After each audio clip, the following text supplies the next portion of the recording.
여러분, 혹시 뭔가에 꽉 갇혀서 도저히 빠져나올 수 없을 것 같다고 느껴본 적 없으세요?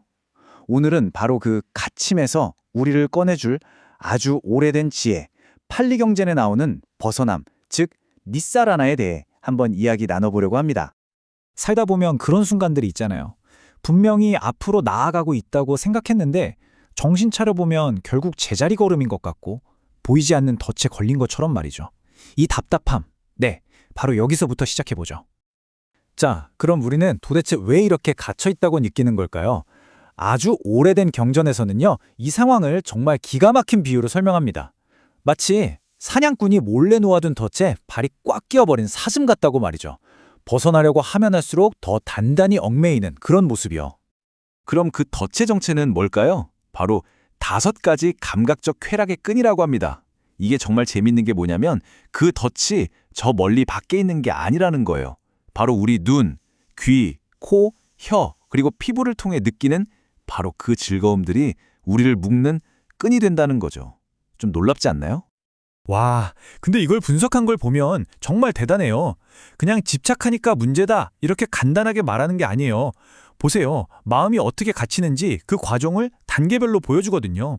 처음엔 그냥 사로잡히고 가디타, 그러다 거기에 푹 도취되고 무치타, 완전히 빠져들어서 아초판나는 그게 얼마나 위험한지조차 보지 못하게 되고 아나디나바다 사위노, 결국엔 어떻게 빠져나와야 하는지 그 지혜마저 잃어버리게 된다. 아니서러나 판냐라는 겁니다.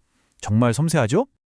아니 근데 위험한 줄 알면 안 가면 되잖아요. 우리가 도대체 왜 자꾸만 그 덫으로 스스로 걸어 들어가는 걸까요? 그 이유를 알려면요. 우리가 뭔가를 경험할 때 나타나는 2가지 얼굴을 알아야 합니다.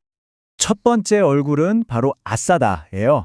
달콤함이라는 뜻인데 뭐랄까 딱 맛있는 디저트를 한 입 베어 물었을 때의 그 황홀함? 아니면 정말 멋진 음악을 들었을 때의 그 기분 좋은 느낌? 바로 그런 거예요. 우리를 확 끌어당기는 그 매력, 그게 바로 아싸다입니다. 하지만 그 달콤함이 전부일까요? 아니요. 동전의 양면처럼 반드시 따라오는 2번째 얼굴이 있습니다. 바로 아디나와 즉 위험이죠.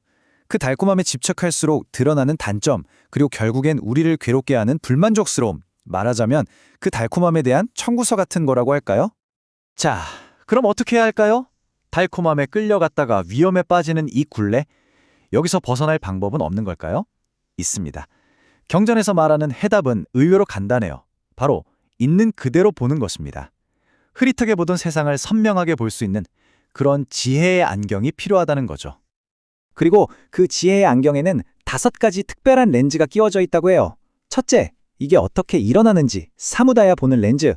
둘째, 또 어떻게 사라지는지 아탕가마 보는 렌즈. 그리고 우리가 아까 봤던 거죠? 그 경험의 달콤함, 아싸다와 그 이면의 위험, 아디나버를 정확히 보는 렌즈. 그리고 이 모든 걸 보고 나서야 비로소 보이는 마지막 렌즈, 진정한 벗어남, 니사라나란 무엇인가. 이 5가지를 제대로 보는 게 핵심입니다. 이 5가지 렌즈가 진짜 대단한 게 뭐냐면요. 이게 어디에나 쓸 수 있는 만능 도구 같다는 거예요. 우리가 순간순간 느끼는 감정, 베다나, 눈에 보이는 물질, 루파는 물론이고요. 우리 마음속 깊은 곳의 의식, 빈야나, 내가 옳다고 믿는 견해, 디티까지도 이 렌즈를 통해 들여다볼 수 있다는 겁니다. 정말 보편적인 지혜죠. 자, 그럼 이제 거의 다 왔습니다. 이 모든 걸 꿰뚫어 본 끝에 도달하는 그 벗어남, 니사라나. 이게 대체 뭘 의미하는 걸까요? 흔히 벗어난다고 하면 어딘가로 도망치는 걸 생각하기 쉽잖아요. 그런데 그게 아니에요.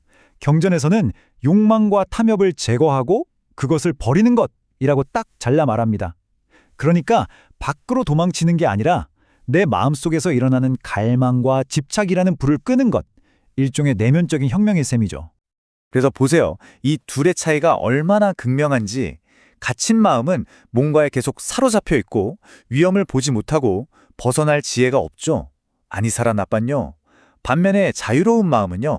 사로잡히지 않고 위험을 꿰뚫어보고 마침내 벗어날 지혜를 갖추게 되는 니사라 나빤요 겁니다. 완전히 다른 삶의 방식이죠.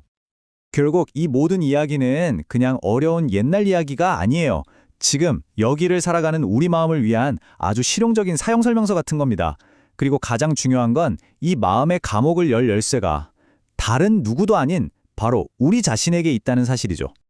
실제로 경전에서도 이렇게 말하고 있어요. 붓다께서도 이 방법, 즉 느낌이 일어나고 사라지는 것, 그 달콤함과 위험, 그리고 거기서 벗어나는 길을 있는 그대로 아셨기 때문에 그 어떤 것에도 집착하지 않고 완전한 자유를 얻으셨다고요. 바로 이 과정 그대로 말이죠. 자, 이제 여러분께 질문을 하나 드리고 싶습니다. 오늘 여러분은 사로잡고 있는 건 무엇인가요? 이 5가지 렌즈를 가지고 여러분의 아주 작은 경험 하나라도 좋으니 한번 있는 그대로 들여다보시는 건 어떨까요?